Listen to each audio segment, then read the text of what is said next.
All right, strap in everyone for this deep dive. We're going behind the scenes of a pretty intense meeting. Late 2019, President Trump and Ukraine's new president, Zelensky, in the Oval Office. Oh, this meeting. Yeah. Well, you've got Zelensky right. He's just been elected and he's dealing with Russia, Russian aggression in eastern Ukraine. And he needs help. He needs support from the U.S. Yeah, high stakes, for sure. And then you have Trump on the other side of the table, right? The deal maker.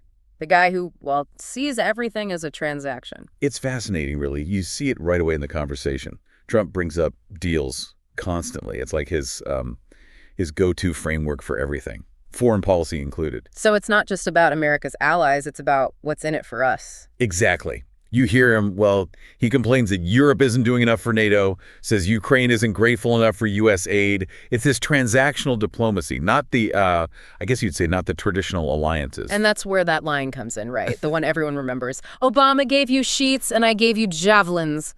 Oh, yeah, that's Trump in a nutshell. Javelins versus sheets, I mean, it really sticks with you, doesn't it? For sure. But what's he really saying there? Well, he's using language to frame a narrative. Javelins are lethal aid, right? So that signals a strong stance against Russia. Then you have sheets, which, well, I guess you could say it represents like basic aid, less aggressive. So I'm the tough guy, giving you the tools to fight, not just blankets kind of thing. Yeah, you got it. Strong message. Whether you agree with it or not, it's powerful. Powerful for sure. But hold on, Zelensky isn't just there to make a deal. I mean, this is a real threat for him. Russia's right on his doorstep. Absolutely. You hear the urgency when he talks about military aid, especially air defense systems. There's this moment where he even says Putin broke agreements like 25 times, emphasizing that, well, security needs to be more than just words. So for Zelensky, it's not just handshakes and agreements. It's how do we actually protect my people? Right. And that's where the tension really starts. When Trump, suggests just a basic ceasefire, no real security guarantees. They almost seem to be speaking different languages. Trump, the deal maker, and Zelensky, the wartime leader, like their priorities are just totally different. It's a good way to put it. Zelensky knows a ceasefire isn't enough. He needs more than promises. Right. He needs to know his country will survive this. Exactly. And this difference, their perspectives, it really comes out when Trump says, you should be thankful. Oh, man, that moment, so awkward. I remember it clearly. Did Zelensky even, what did he say to that? Oh, he pushed back. He didn't just let it go. He talks about how resilient Ukraine has been and reminds Trump that a strong Ukraine, a safe Ukraine, that benefits America too. So he's appealing to Trump's, sense of fairness and also his strategic interests? I think so. Zelensky's walking a tightrope. He needs U.S. aid, but he also needs to keep Ukraine, independent, sovereign. Okay, so we've got this meeting. Incredibly high stakes, but there's something else going on here too, right? This isn't just a private chat. It's all happening in public. Advisors, journalists, cameras everywhere. That's a key point, yeah. They're not just talking to each other. They're performing for an audience. And don't forget the backdrop here, the impeachment inquiry. Ah, right. For those who need a refresher, what was that about again?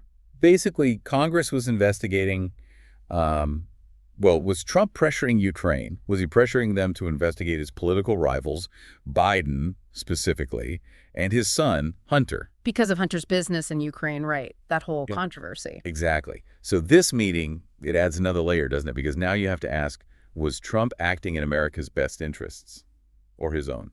Especially since he brings up the Bidens during this meeting, right? And the Russia hoax. Yeah, it doesn't look great. It raises questions about, was he putting himself ahead of the country? It's a real-life political thriller. And to make things even spicier, there's this moment where a reporter asks Zelensky about, he calls it forced conscription and propaganda tours in Ukraine. Whoa, propaganda tours. That's a serious accusation. What's that about? Basically saying the Ukrainian government is manipulating things, controlling the narrative about the war, maybe even pressuring U.S. companies to, censor stuff. It plays into all those anxieties about fake news and propaganda.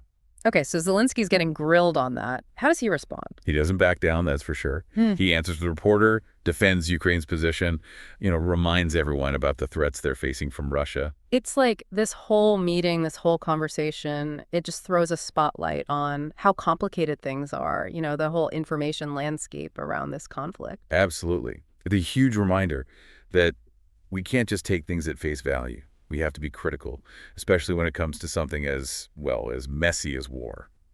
So we've got these incredibly high stakes. Impeachment is hanging over everything, and now this report is putting Zelensky on the spot. This Oval Office must have felt like a pressure cooker. Definitely intense. And in the middle of all this, Trump's presenting himself as like the peacemaker, the guy who can broker a deal between Ukraine and Russia. He keeps mentioning how good his relationship with Putin is, even says he's stopped wars nobody's ever heard about.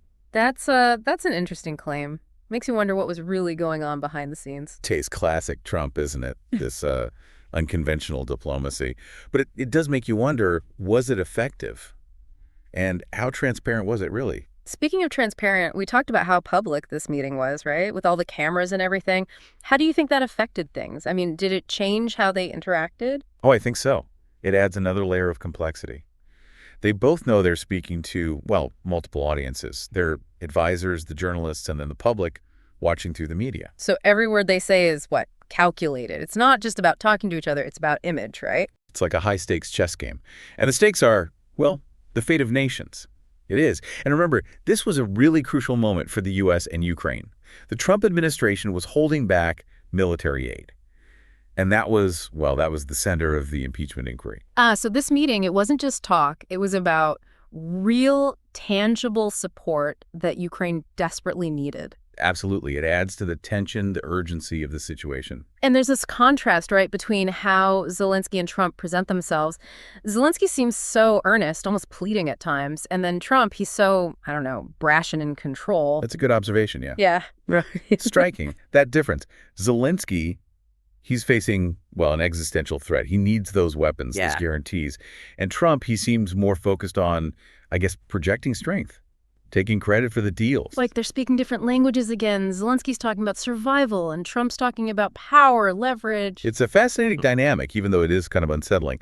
Their styles, their perspectives, they clash. This whole meeting, it really captures, doesn't it, the challenges of diplomacy today. It's so personal. So much depends on individual personalities and even just like how they talk to each other. You said it. It reminds us that history isn't just made in speeches and treaties. Yeah. It happens in these little moments, these tense, unplanned interactions. Yeah, and you brought up the javelins versus sheets line earlier. That really stuck with me. It's such a stark comparison. Yeah, that's Trump using language to shape the narrative. Whether it's accurate or not, it creates a really vivid picture.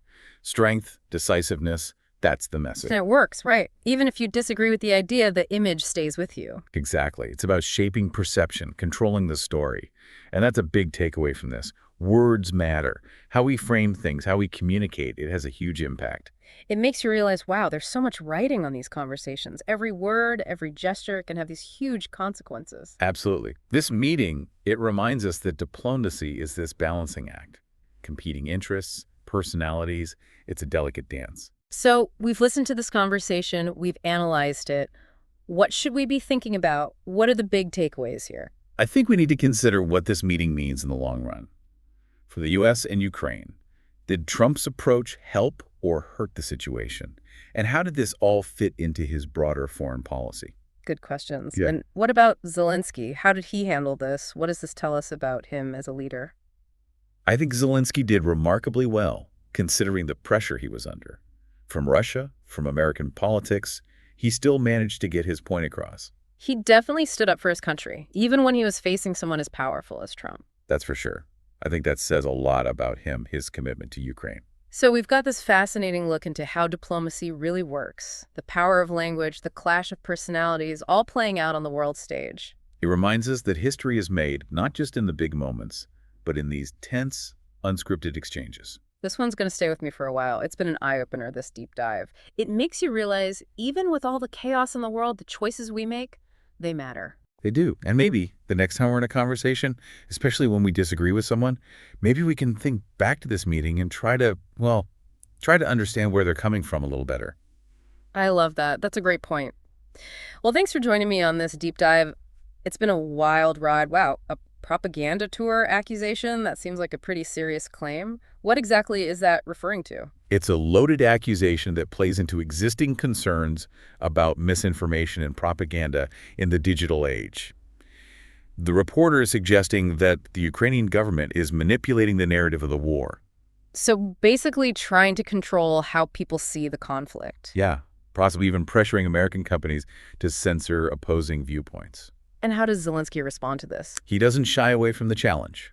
He addresses the accusations directly, defending Ukraine's stance and highlighting the very real threats they face from Russia. So he's pushing back, saying, hey, this is the reality on the ground. Exactly. He's not letting the accusation just hang there unchallenged. It sounds like a very tense moment.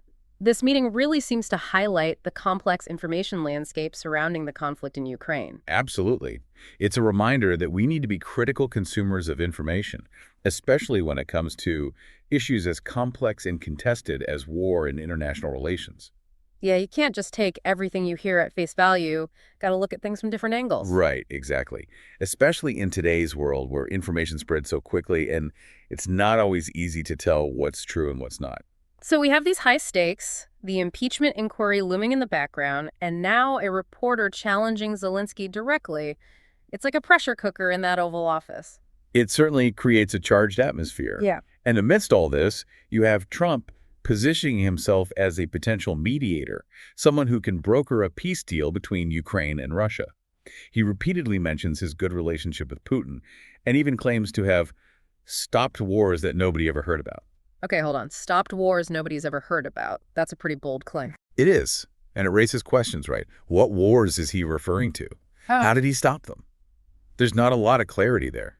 It's a bit mysterious, and it makes you wonder what his approach to diplomacy actually looked like behind closed doors. It's a classic example of Trump's unconventional approach to diplomacy, but it raises serious questions about the effectiveness and transparency of his methods. Yeah, it's kind of a trust me approach, which is not very reassuring when you're talking about matters of war and peace. And speaking of transparency, we've talked about how this meeting was a very public performance. How do you think that public setting might have influenced their interactions? It had to have some impact, right? Knowing that everything they said was being recorded and scrutinized. I think it definitely adds another layer of complexity. Both leaders were aware that they were speaking to multiple audiences, their advisors, the journalists in the room, and the wider public watching through the lens of the media. So it's not just about what they say to each other, but also about how they're presenting themselves to the world. Exactly. Every word, every gesture, every facial expression takes on additional meaning when you consider the larger context. It's like they're playing a high-stakes game of chess, with the fate of nations hanging in the balance. That's a good analogy. Yeah. And it's worth noting that this meeting took place at a pivotal moment in U.S.-Ukraine relations. The Trump administration had been withholding military aid to Ukraine, a decision that was at the heart of the impeachment inquiry. Right, so this meeting wasn't just about diplomacy. It was about the very real possibility of military support that Ukraine desperately needed. Precisely. And this adds to the tension and urgency of the situation. There's also a noticeable contrast between the way Zelensky and Trump present themselves in this meeting. Zelensky appears earnest, almost pleading at times, while Trump comes across as more brash and domineering. That difference in style is definitely striking. Zelensky, facing a very real existential threat, is desperate for concrete support. He needs those weapons, those security guarantees. Trump, on the other hand, seems more interested in projecting strength and control, in getting credit for the deals he's made. Yeah, like, look at what I've accomplished. Exactly. It's more about image and perception for him, while Zelensky is focused on the immediate needs of his country. It's like they're speaking different languages. Zelensky is speaking the language of survival, while Trump is speaking the language of power and leverage. And that clash of styles and perspectives makes for a fascinating, albeit unsettling, dynamic. It's almost like watching a play, seeing these different personalities clash on the world stage. And it underscores how personal relationships, individual personalities, and even communication styles can influence the course of history. Thinking back on the conversation, one exchange that really stands out to me is when Trump contrasts his administration providing javelins to Ukraine with the Obama administration supposedly sending sheets. That's a great example of how Trump uses language to shape a narrative. The javelins versus sheets analogy, whether accurate or not, paints a vivid picture and reinforces his message of strength and decisiveness. It's a tactic he employs throughout the conversation. And it's effective, right? It creates a memorable image that sticks with you, even if you disagree with the premise. Exactly. It's about shaping perceptions, about controlling the narrative. And that's a key takeaway from this deep dive. Words matter. How we frame issues, how we communicate our ideas can have a profound impact on how those ideas are received and understood. Absolutely. The way you present an argument, the language you use, it can make all the difference. Right. And in this case, we see how those choices, those words, can have an impact on international relations, on the course of a conflict. It makes you realize just how much is riding on these high-level conversations. Every word, every gesture carries weight and can have ripple effects across the globe. Absolutely. And this meeting is a potent reminder that diplomacy is often a delicate dance, a balancing act between competing interests and personalities. So, after listening to this conversation and unpacking all these different layers, what are some of the key takeaways that we should be thinking about? Well, I think it's crucial to consider the long-term implications of this meeting for U.S.-Ukraine relations. How did this exchange reflect broader themes in Trump's foreign policy? Did his approach ultimately help or hinder efforts to resolve the conflict? Those are important questions. We've seen how his personal style and his focus on deals played out in this meeting, but what does that mean in the bigger picture? Right. Did it contribute to a solution, or did it make things more complicated? Those are things we need to think about. And what about Zelensky? How did he navigate this incredibly challenging encounter? What does this tell us about his leadership and his determination to protect his country? I think Zelensky's performance in this meeting is quite remarkable. He's facing immense pressure, both from Russia and from within the U.S. political landscape, but he manages to articulate his position clearly and forcefully. He doesn't back down. He stands up for what he believes in, even when he's facing a much more powerful figure. Exactly. Yeah. And I think that speaks volumes about his character and his commitment to Ukraine's sovereignty. So we have this fascinating glimpse into the complexities of diplomacy, the power of language, and the clash of personalities on the world stage.